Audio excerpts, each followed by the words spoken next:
Hey everybody, Agmas here, and they just made a massive shadow change. I don't know why they announced it. This is actually pretty vital to combat, right? But for all those people who know, right, whenever you vent in Deepwoken, right, generally speaking, anytime like an opponent is around you, they will always get pushed back, right? Unless they dodge it, parry, or block it. Now, generally speaking, even if you did one of those three defenses, you would not have the opponent put in stun. Well, guess what? They just changed this.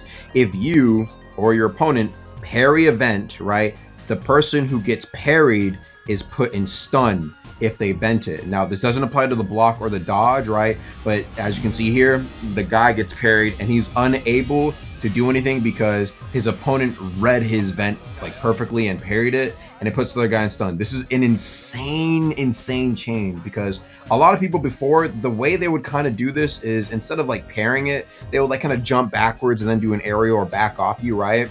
But now, dude, this actually leaves so much room. I think is actually a pretty good change, because like if it was blocking or dodging, that would have been too much. It would have been too easy to make vents feel useless. But parrying, it's not as common as you think, right? It's a little bit more rare, but when you get good at it and you can read your opponent, that's when it gets really nice. But then on top of that, like if you know they're trying to read your, or like, you know, if they're trying to combo you, right, and then they try reading your vent, right, you can also kind of predict that and not really have to vent out of that situation because they stop their combo, right? This also makes the Duke Relic really good, because it also auto parries the vent, which will give you a free hit with your Duke Relic. So that's actually really nice. That's a pretty big buff to that as well. So we'll see what people do with it. But yeah, guys, want to let you guys know that. Peace.